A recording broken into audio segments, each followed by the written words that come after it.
Recorded in my garage. It's the show that has strong opinions about nothing important. Today, I guess at this point it's Wednesday, previous week. SPL Season 4 is officially underway. Will this be the season to trump all seasons? Will be one of the questions that we have today. Meanwhile, David Girvin makes a strong debut, going 4-0 with Lost Box Tina at the SPL Kickoff, hosted by Hammerhead Games. Shout out to you guys. And finally, power ranking, something new to the show that we haven't done before, but we're gonna give it a shot and see. Hopefully, it doesn't fail. So stay watching for what I would consider the best segment that we've come up with. It's Tears. Alongside a very well-known Pokemon player within our community, Mr. T. Watson, I'm Anthony Mariona. SPL Season 4 kicked off this past Friday with some wonderful highlights already this season. We have 34 trainers already signed up and ready to roll. USG is back in the mix. Shout out to Brian and Henderson for rejoining the league. We got a longtime staple in the league, Adventures in Comics and Games, with Soren, Byron, and Will all holding it down. So, thanks guys for being here. Special shout out to Min and Nico, who are still running things over at Great Escape, which is on Sundays. They weren't there this past Sunday, but they'll be back this upcoming Sunday. CCC still hanging around, with quite possibly the most all-right TO in our community. They don't have a TO currently. And we picked up a new local game shop for our schedule, Fire and Ice, out in Rockland. So definitely be sure to check out that location if you guys get a chance. Heard it was amazing. That's one thing. And last but not least, SPL Trainers #1 voted local game shop last season, Hammerhead Games, with fan favorite Adrian is back as well. T, first week is in the books. What are your first impressions? First impressions, I was glad to see so many people show up for the kickoff. Wasn't so sure we'd get the numbers that we did, but we got there. And to see David win was actually amazing. David beat me. I was very tilted about that entire experience. But going to the numbers, I mean, we have 34 people signed up for this season. You gracefully bowed out. So putting us down to 34, but much better than what I think we all expected. I'll be honest, I thought that this season was going to probably have one of the lower trainer. He thought we was going to have like 16 people. No, real number. How are we doing? You're lying. How are we doing 14? He's lying. Real number.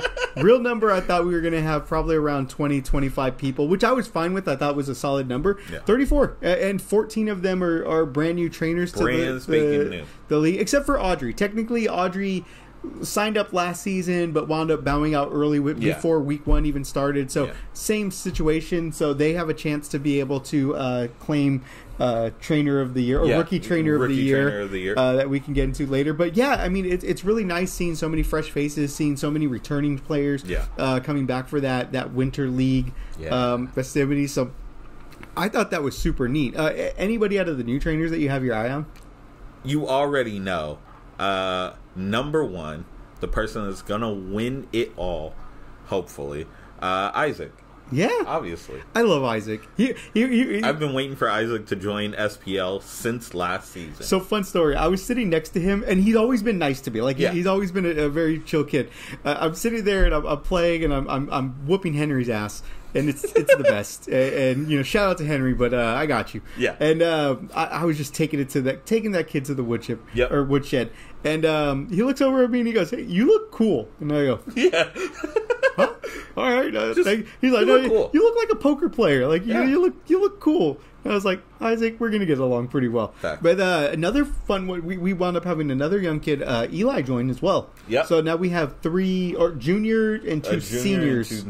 Which is really exciting, and I look forward to seeing what they're doing. Eli wound up actually starting off at a pretty solid rate, 6 points for the week. But anybody else, and this could include new players or not new players, but returning players that you have. Down. We'll get to that part when I get to the tier list, because I got some heat. There. Now, another big thing for us is welcoming back USG. We're very happy to have them coming back. Yep.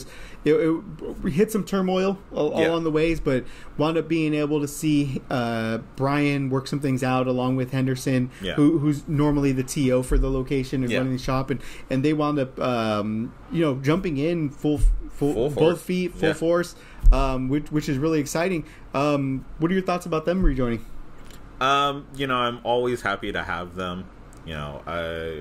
I enjoy Brian. I enjoy Henderson. USG is a wonderful shop. Yeah. So there's no reason for them to not be included. So it's great to have them back. Yeah, and that's the thing that I was really looking for. Brian's been a staple of the Pokemon community for such a long time now. Yeah. And being able to kind of work back with him and see what special things he has going. I mean, even tonight or the night that we're recording this, Wednesday, Brian was hosting an SPL tournament with a box, which was pretty neat. We weren't expecting that. No points were awarded or are going to be awarded for that tournament. It falls off schedule. But the idea is, I know he's eager to get back in with the community that he's, really just loved and want to be a part of for such a long time, and he's done such a great job. So we're really excited about that. Now, I've never been to the new shop, Fire and Ice. Right? Really? Yeah, I've never been there. Haven't set foot. Never met Alex. You're missing out, man. And I feel like I am. Everybody tells me that I am. It's just very hard to get out to Rockland. We were so close. We should have went Monday. So give me your feedback. Okay. What's it? Give me the ambiance. Give you the ambiance. All right. Have you ever walked into like a legit like game store, like? Yeah, I've been to Chuck E. Cheese. You've been to Chuck E. No. Game store, video games. Yeah, I've been to GameStop. All right. No, all right. So think GameStop, but bigger than Hammerhead. Oh, so you mean... It's the space is huge. The atmosphere is great. You can feel like the level of nerdiness the moment you walk in. That's pretty dope. Like the giant game signs, the... What are they called? The glass thing, the cases. Arcade. The cases. They're cases. Okay. The things that you keep cards and stuff in. Oh yeah. They have cases full of video games. The display cases of cards. It's a beautiful place. And he's never taken me up there. We could have went on Monday, but he didn't say anything. Whose fault is that? Yours. You didn't say anything. I was busy. It was New Year's. I was spending time with my family. You're making me sound like a bad friend. You are. These are just terrible. You are. Things. I'm just letting you know. Yeah. So and Alex has been. I mean, Fire and Ice opened a while ago. Yeah. They finally worked their way into our rotation. Yeah. We were able Alex has been reaching out to me for months. Yeah. Yeah. Well, I hear he's nothing but a good person. Yeah. Like from Chris Davis talking to him, I think they're friends as well. Yeah. I know the Brandos go up there a whole bunch, and they actually wound up hosting one of the larger tournaments this week. Yep. Finishing the week off with a 22-person tournament as well. 22, 23, one of the two. Yeah, it was something pretty large, and I mean, I know as time goes on, we're going to still see those numbers increase. Winter's once again a little bit strange, but it was still nice being able to see the week one end on such a strong note. Yeah. With not only Fire and Ice, but CCC hosting a pretty decent sized tournament as well. We got a nice little 12 people going. I wasn't complaining. I mean, I complained about it for different reasons, but I dropping early. So tilted. So you look at that. You look at kind of where the week started. We did have 7 trainers, unfortunately, that weren't able to play so far during week one. Now, benefit with that, we'll touch on this, and this goes to some of the new mechanics with it, is that there's no more bye weeks with the season. Yeah. This is something that we put on the website. We put information out there so people know about it, but no more bye weeks. No more having to worry about reporting your bye week or makeup weeks or anything like that. Ultimately, the goal was for us to look at how everything was structured and find the best remedy to people missing weeks. Yeah. And the idea is pretty straightforward. We're going to, at the end of the season, drop the two lowest scoring weeks from the season to help everybody out. So anybody that missed week one or is planning on missing any other weeks throughout the season, you're covered. You're not going to have to worry about anything else other than us being able to say, hey, we're going to drop it. Now, the downside of this, and it sounds like a downside, but it's not. It's just the way it works, is if you play every week and you top every week, first off, congratulations to you. That's pretty incredible. That's great. But we're dropping your 2 lowest scores regardless. So if you top every single week, facts, we're going to drop 2 of those tops. Drop 2 of those. That's just the way it works. It makes it easier for everybody else. It makes it easier to track. So that's one of the big things. How do you feel about that big change? I actually like it a lot, just because, one, it makes everything flow a little bit easier. It allows people the freedom to take time off whenever they feel like it and not have to worry about reporting, hey, I'm doing this, or hey, I'm going to do this week. You can just take the time off and not have to worry about it. Yeah, and that's the thing that I like about it as well, is the reporting got a little bit crazy for us. People forgetting to report, people not understanding how the bye week works, people not understanding how the makeup week works. That one was a little bit challenging. So there's just no more of that. When you miss, you miss. And from what I understand, or at least what I remember, trainer battles, are those included in the drops? No. So trainer battles, if you trainer battle during a week, you still get to keep those points that you wagered, but everything else still drops. Other big changes that happened with this season, trainer battles. Yeah, look at these transitions that I'm going through. Trainer battles, T, you were the one that kind of, or one of the ones that led with this big change. Be it that we had Mike that completely took advantage of the situation last season with our buddy Chris Klee. Go ahead. Tell everybody how trainer battles are going to work from now on. Trainer battles are now transitioning to the Francis method, which we're coining that after Francis Matrillo, who during last season came up with a great idea. And when you would get paired during normal tournaments, during normal SPL tournaments, your round 1 can become a trainer battle for however many points you guys plan to wager. So now we're just going to do that all the way through this season. So if you want to trainer battle someone, it is when you get paired against them, and it is game 1 of that match, if that makes sense to everybody. So say Anthony and I get paired. See, I thought it was this is going to be I thought it was any match during your pairing with that person. So if I wanted to play a trainer battle round 2 against somebody, and we play the first match, and then or the first game of that match, and I go, hey, you want to trainer battle on the next one? We could trainer battle at that point. Nope. It has to be game 1. Why? Because you're both on an even foot. It doesn't give anyone a slight edge, because say we play game 1 and then I win game 1, then you challenge me to a trainer battle in game 2. But you have the ability to say no to that. Yeah, that's true. And honestly, this is just me. I like the idea of being able to take it to game 3 and going, cool, you got one, I got one, trainer battle right now. Nah. Round 1, just game 1 gives it that much more spice. All right, then. Well, you heard it here first. Apparently, it's only during the first match, or first game of whatever round you're playing in. But it's not limited to the first round. Correct. It could be any round. Just has to be the first game. So we could be paired up in the finals and just be like, trainer battle, run me these points. I guess.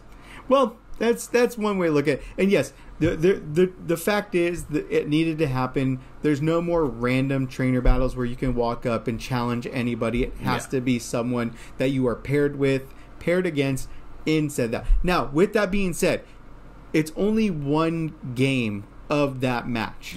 Right? So it's not the best of 3. Nope. If me and T trainer battle and we trainer battle that first game, and I wind up winning, but T wins the set, T does not get the points. I still get the points from that one game that was played. So just to be as clear as possible with that, making sure that everybody understands that. Now, this takes us into our next transition, which is wonderful. Points cap.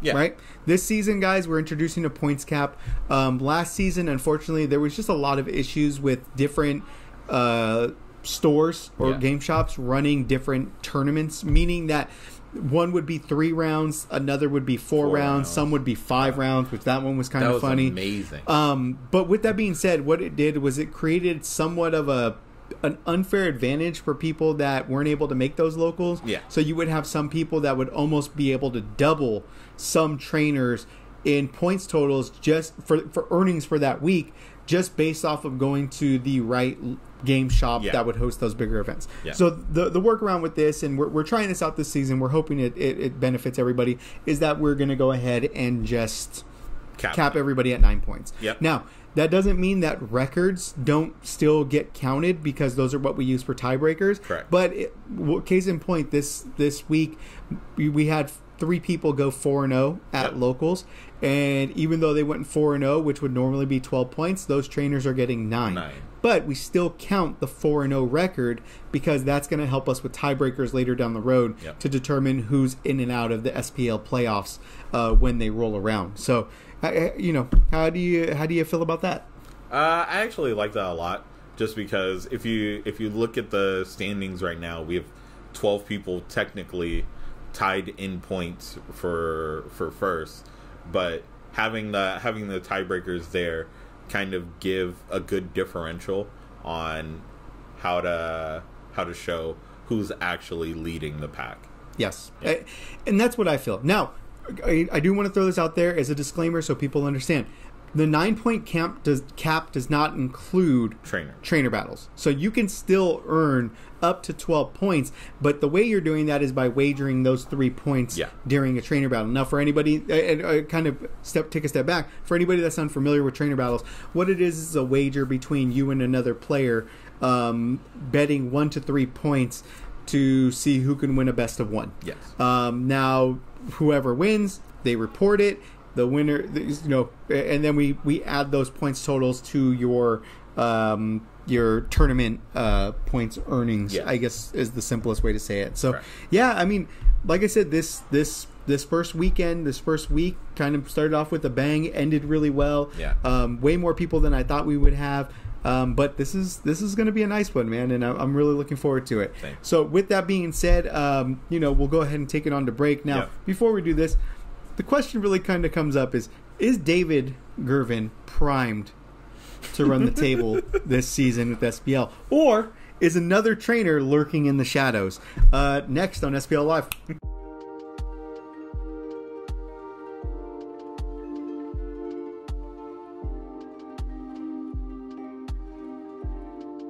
Pre-recorded from my garage. It's the show that hopefully you're still tuned into because we also want to know the secret of immortality. It's SPL Live. Still ahead. What trainer sits atop T's tiers? At the beginning of the show, I gave you a slight indication of that I knew who was going to be there, but I was lying the entire time. Now, let me get you got up to speed with what's happened over the past weekend. David Girvin came in like a wrecking ball during the SPL Kickoff tournament, racking up 4 wins, 0 losses, and took home a free box of Paradox Rift. I was going to say Pandora. Paradox Rift, all while steering Lost Box Tina. Seeing how well David navigated the field at the kickoff, do you feel like David can follow in Tyler Newman's shoes from last season and take this thing all the way to an SPL championship? Those are some big shoes to fill, because Tyler is a great player. Tyler is a very great player. I think handsome too. Yeah, very handsome. I think David has the potential to run the table, but I've got to see more from him. Now he was playing Tina, which is a great deck. I didn't believe that last season, but it's a great deck. So he could very well just do it, given the right meta. But we'll see.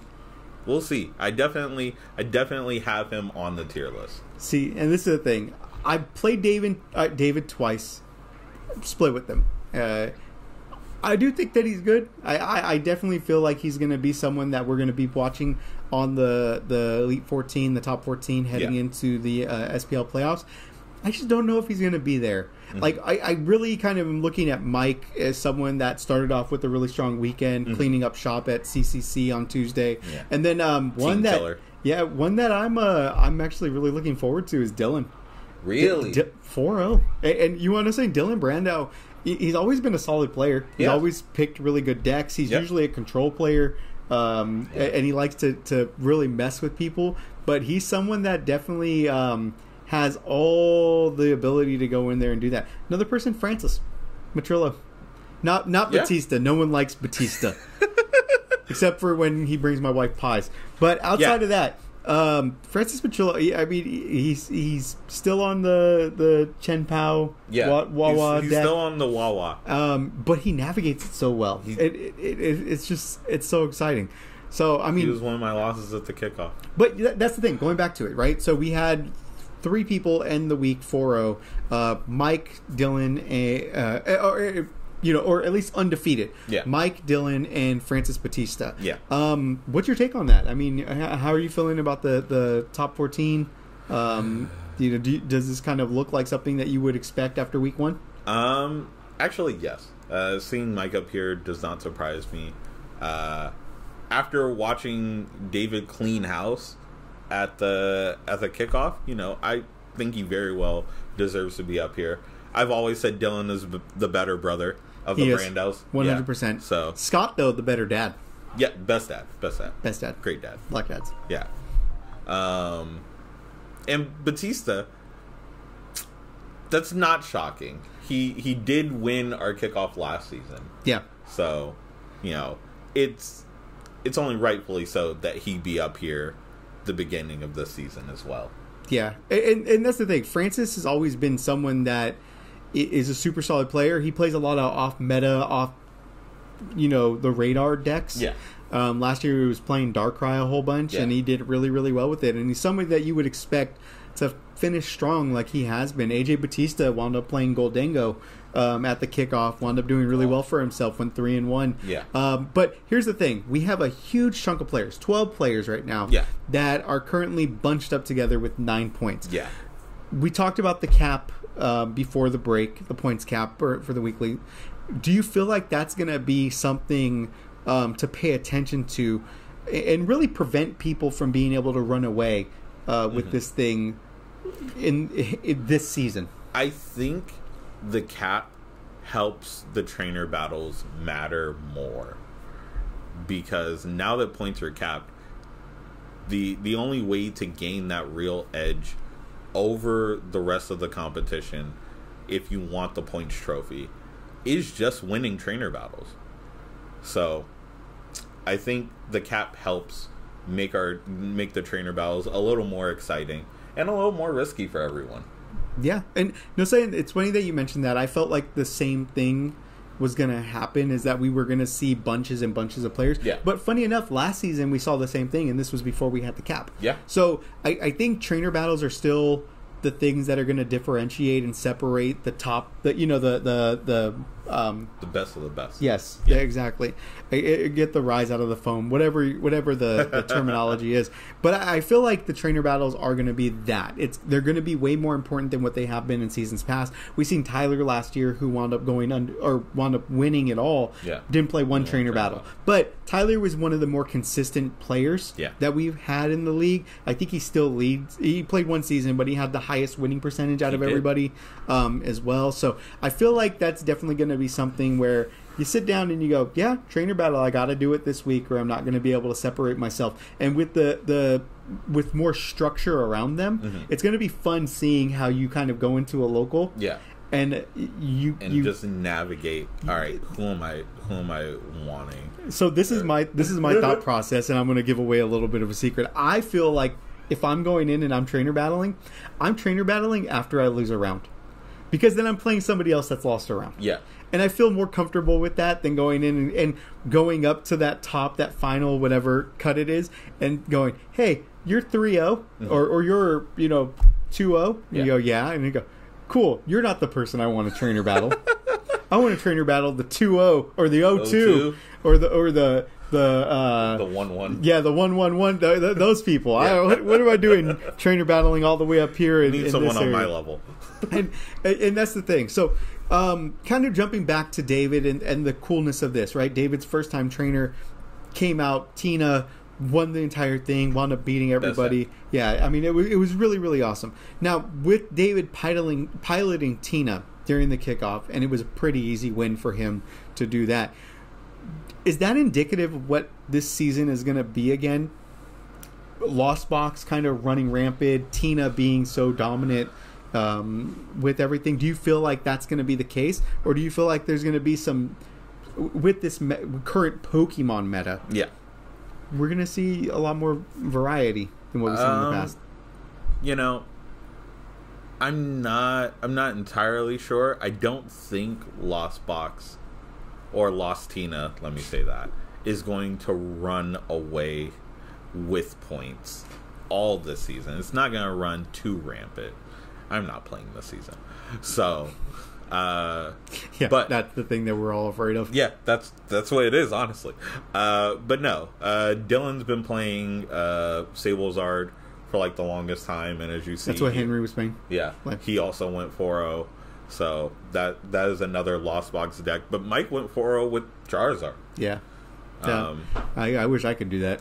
But we have a ton of great players playing this season, and they're all playing different decks. So I think we'll get a really good variety of what the meta just looks like just from this sample size alone. Yeah, and see, that's the thing that I'm kind of looking at too, is it doesn't feel like it's gonna be the mainstay that it was in previous seasons. I mean, there was so much variety at that tournament, that kickoff that we went to. Yeah. I mean, seeing the Charizard builds, seeing Goldango with AJ, I'm so proud of him because I wanted to play that deck in person. I made the deck. He bought it from me, changed a few things, wound up doing really well with it. Yeah. Seeing Chen Pao still being viable, whole bunch of. I seen one. I played Xatu. Yeah, Xatu with Snorlax. There was Miraidon still. Yeah. There was someone was playing Lugia. Yeah, like we just seen so much variety. I feel like that's going to be the thing for us this year, is really going in and playing that rock paper scissors. Who's the best at guessing what that local is going to be playing, and if they can pair right, it's going to be really, really good for them. So I feel like the meta this season is going to be something where we're going to be laughing and we're going to see something stupid win, and we're going to be like, what the hell is this? Like, how did Goldango win our league? But with that, we'll go ahead and move on to the next one. Coming up next, it's going to be T's Tiers. Catch you after the break.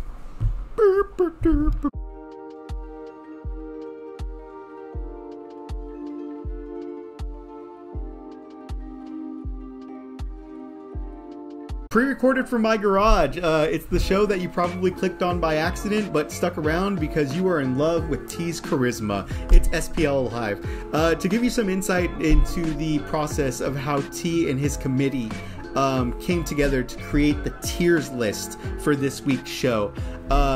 T stayed up into the wee hours of the morning, crunching the numbers, calculating win-loss percentages for every SPL trainer, more math things, to give us the best idea that we could steal. Friends, it's time for T's Tiers. Also, I'm really proud of you for dedicating yourself to this. Thank you. This process. Thank you. Go ahead, knock it out. All right. So, for my tier list, I broke it down to, five different tier levels. We have the Chris Davis tier, people that are going to be gunning for the top spot. That's a good tier. Yeah, a great tier. These are all really good people. Next, we have the bracket nightmares. You never know where they're going to be, but you don't really want to match up with these people. They are the people you also want to avoid doing trainer battles with. I'm just going to throw that one out there. Freaking Andrew Saldana. Yeah, number one on the list right there. Next, we have the movers and shakers. These are the people that are usually going to be around that 10th through 20 spot. They're always going to be in contention. They're always going to be up and down, gunning for that top 14 spot. But, we'll see who makes it. Next, we have the potentials. These are the people that I haven't seen play enough to give a good read, but the numbers are there for them, so they got potential. And then the rest of the tier list, this got to show me something. They got to prove themselves to me, because I ain't seen it. So let's do this. Let's start from the bottom tier and work our way up to the Davis tier. Started from the bottom, now we here. All right, for the show me something tier, we have everyone below top 12. No. Terrible. Everyone that's below top 12, you gotta show me something. No. So, I'll give some examples because I can't name all of them. But Eli, really good kid. He got 6 points. He's a junior. He's making his way into the league this season, but he's got to show me something. He's got to show me something because I haven't seen enough. Fair. I feel like he might have something, but he's got to show me something. Emmanuel went away for a really long time. Ain't touched cards till the kickoff. He literally didn't play from the end of last season he's going to Portland. till now. Yeah, and he's going to Portland. Playing what? Brother's got to show me something. Well, I ain't seen nothing yet. So those are just some examples. Corey, Edgar, you guys are safe. You guys made the list. That's fair. That's definitely fair. Yeah. So going bottom up for potential. Oh wait, I'm in that tier too. All right, go ahead. Go on. No, I got something for it. Go ahead. So for potential, we got Alex Farnlacker. I like him. Farnlacker. Sorry, I mess up his name all the time. I like him. I do like him a lot. He's been playing cloth though. He's very jolly. He's been playing cloth electrode though. Like I don't know how I feel about that. Yeah, he is but a jerk. You know, the numbers are there. He's doing very well. He got himself some points. I don't like him anymore. He's in 5th place. You know, I gotta give the guy a little respect. He's got potential. He's only played 3 tournaments in total for his Pokemon career. So what tier is this? This is potential. Potential. They have potential. They're not on the tier list yet, really, but they got potential. All right. Next up, Cody Bishop. Cody tried to join halfway through the season last season, and we didn't let it happen. Yep. Because we're already like 6 weeks in. So, you know, he showed up. He's made some waves. He's over here, 9 points already. You know, Cody's got potential. He's been playing Tina. That's the other reason why he's on the list, because he's also been playing Tina. Tina boys stick together. Yeah. It's got to happen. Next on the list is Z. Z, I don't... Oh, take that back. Z is 5th. My bad. Farnlacker is number 7. But still there. No particular order. But Z is coming from Yu-Gi-Oh! To play Pokemon and already kick butt at the kickoff.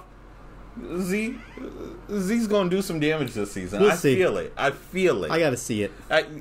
You know what I mean? But he has the potential. He has the mind. I think he's there. And then 4th on this list is David, because obviously David won the kickoff. It's his first season with us. He won the kickoff. Team of boys got to stick together. Let's see if he can keep the momentum going. All right. Next. For movers and shakers, I got a long list. Movers and shakers, we got Francis Batista, AJ, Apai, your handsome self. Thank you. Alex Gross, Audrey, Edgar, Henry, both Brandos, and then Corey. These are all people that usually, minus like Alex and Audrey, usually are gunning for a top 14 spot. They're usually somewhere in there going for it. Last season we had, 40, 45, 46 people? And these are all the people that were just, right there on the cusp of it. So, I think they'll stay about the same. I haven't seen too much to know, if that tier should shift for them. So, don't shoot the messenger. I'm just saying, these are my opinions. I think they're always going to be in contention, but, only 14 players can make it. Next, we got our bracket nightmares. People you not trying to trainer battle. People you don't want to see in the tournament. We got Carlo. True. It's true. I do have a winning record against him. But go on. I don't currently. Yeah, so, I know. Carlo. Yeah. Carlo's crazy. Carlo does stuff. Carlo's a nightmare. I don't know what he'd be doing to this Guardy deck if he prayed to it, if he cheats, something. But that man has been going crazy, and I can't say nothing about it. He is someone I barely want to face in tournaments. So, fair enough. Carlo, bracket nightmare. Bracket nightmare for me. Other bracket nightmare for me, Francis Matrillo. Facts. Oh my goodness. How he gonna knock me out of a kickoff tournament? Come on, man. That's all I'm saying. Why he gotta play water like that? It's a problem. He is a problem. I agree. 3rd on the list, the bracket demon himself, Andrew Saldana. I hate that guy. I hate that guy. Number one trainer battle nightmare. Oh, I hate that man guy. You do not want to mess with in a trainer battle. He's lost one trainer battle in 3 years. One. In 3 years. In 3 years. That man 3 seasons. Yeah. 3 seasons. Yeah. 3 seasons. It don't matter. That man do not play around. When trainer battles roll up, he rolled deep. And he only lost to the eventual league champion. Yeah, exactly. That's insane. Oh, I hate you. That he was in the finals for. You know the part that I hate about it? Handsome, funny, tall, gorgeous, great smile. Right. Never loses a trainer battle. Go on. Sorry. It's insane. Go on. How you have that much? That man rolled nat 20 on charisma. That's what it was. It was. That's exactly what he does. That every morning he gets up. Go on. And then number 4 on the list. He was mad he didn't make the list last season, and then he show improved. Terry's a good one. Terry's a great one. Terry's somebody nobody wanted to trainer battle, and that's why he trainer battled Mike all last season. I'll say this though, I wouldn't mind seeing him in the playoffs though. He's 0-2 in the playoff. Well, just throw this out there. Go on, I'll listen. I'm just saying, Terry is a bracket nightmare. He's been on water for a minute too, and I love you, Terry. That deck just. Some days it draw poop. It does. But other days it's God's here in Francis in his hands. I can't say nothing. Those are people you just don't want to face. Now, for the Chris Davis tier. Chris Davis tier is a solid name. Chris Davis tier. These are people that are eventual champions. Only one can be a champion, but these people, they up there. And we're going to start off strong with Isaac, because that's my pick to win it all. He's a good kid. He's a great kid. But he is also a demon when it comes to playing against him. That kid is smart. That kid plays well, and he's funny. I've never seen Henry fidget more than when he plays against Isaac. And Henry has a negative record against him. That's what I mean. And Henry was a champion before. I know. Henry's wonderful. Henry's a solid player. Right? Hate the way he plays. But he's so good.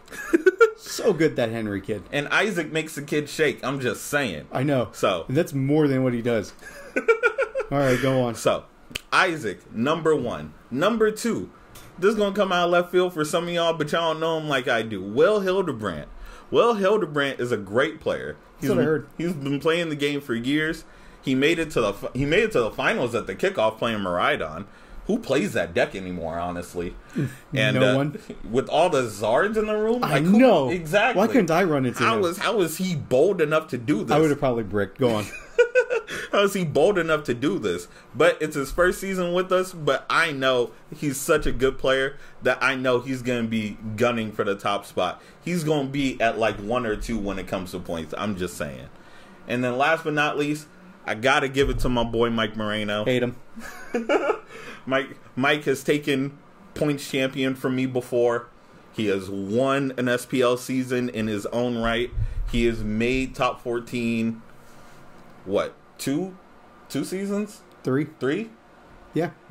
No, 2 seasons. No, because he made it last season, made it season 2, because he won season 2. And Did he make it last season? Yeah. Oh, yeah, we were supposed to play. Yeah. And then he lost season 2. Yeah, he got so lucky season 2. Go on.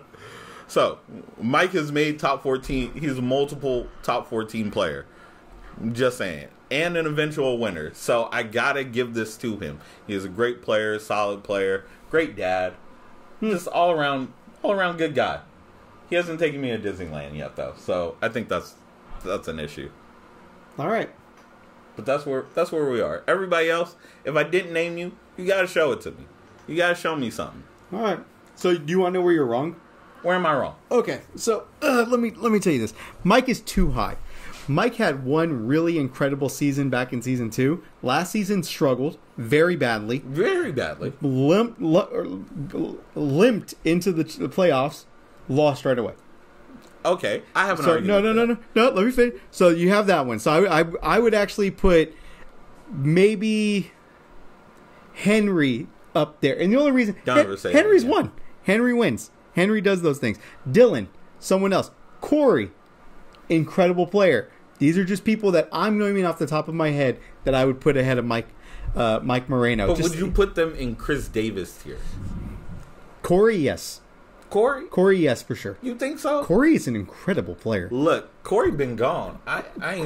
Corey is an incredible player. I'm just saying, my man. I literally had to cheat against Corey. Not literally. not intentionally. We play tested the night before. We got paired for a playoff, and he was playing Lugia. I was like, screw it, I'm playing Weezing with Crobat. And I regret it to this day because I love Corey. He's one of my favorite people ever. Edgar's really, really good. Edgar is really good. These are just people that I'm saying that's my first beef with the tier list. I feel like you can move Mike down, put other people. I feel like Mike not potential greatness, but been there. Can he do it again? Type thing. I think he can. The other ones, I mean, let's see. You have the Show Me Something, which is fair. There's a lot of new trainers in here that we don't really know too much about. Potential, I definitely like Cody in there. He either wins or he ties, which is pretty solid for the most part. I think the biggest one that I have beef with is me. I should have my own tier. It should be try not to get tilted. Try not to get tilted tier is one for me. Because that's what I do now. I get. Wait till we add the Shaq in the full tier. I'm just saying. That's going to be something for me. But outside of that, I mean, the top two, Isaac, I'm cheering for. Will, I don't know much about him, but this is the funny thing. I know his name. Yeah. And for me to know your name without knowing much about you says that you're doing something big on a regular basis. Yeah. And when you signed up, Will, I was like, Will Hildebrand just signed up to our league. I know that name. So I was like, I wouldn't know. Yeah, and then on top of that, sponsored by USG. Francis, yeah, definitely. I think you have him in the right spot. Yeah. Audrey's somebody that definitely can be there too. Yeah, because Audrey's a hell of a player. But yeah, those are my takes. I feel like for the most part you got it right. I think the best friend thing, you're just there's no objectivity there. I'm just saying there's no objectivity there. Mike also just beat Ant at locals, so that could be part. I beat myself by being bad. No. I am a bad player, hence I beat myself. But it was against Mike. So up next we're gonna go ahead and jump into T's weekly trainer medals. So we'll catch you after the break.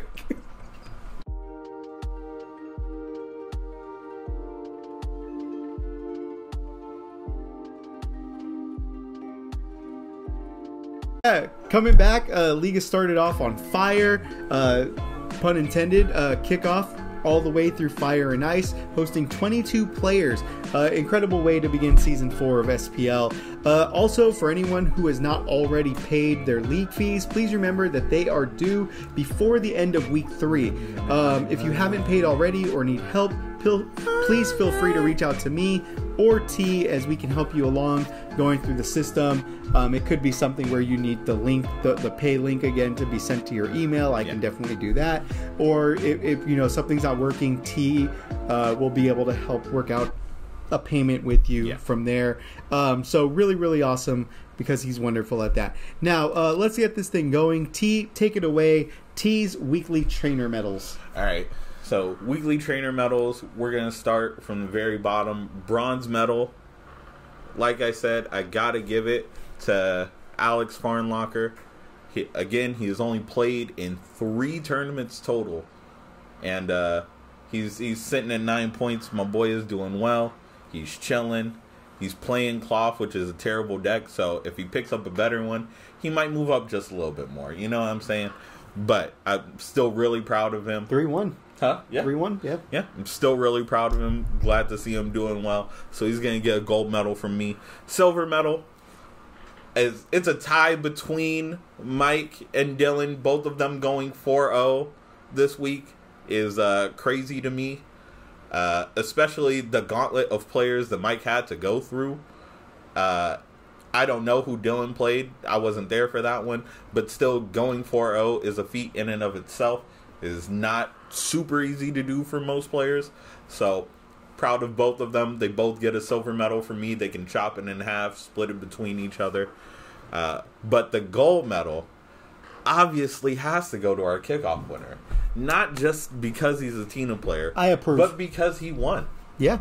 And winners win. He didn't just win. He whooped ass 4-0 against a room that had, there was a lot going against it, and he did really, really well. He did. So I'm 100% behind all of these medals. I think they're all well-deserved. Mike's so-so. But for the most part... He gets half a medal. I know. Someone has to hate on Mike. You can't hate all the props. Nah. So, just to wrap things up, what are you looking forward to next week? Trainer battles. Yeah. Trainer battles get to start, and that's what I want. Trainer battles officially become available to everybody starting on Friday. Yeah. Yeah, I mean, it's the way of the world. Remember, Hammerhead and USG are both running their locals on those days. You could participate at either one of those. Oh, actually, USG is not running I thought locals. They were closed on Thursday. Yeah, they're closed the rest of the week. So they're closed Thursday through Sunday.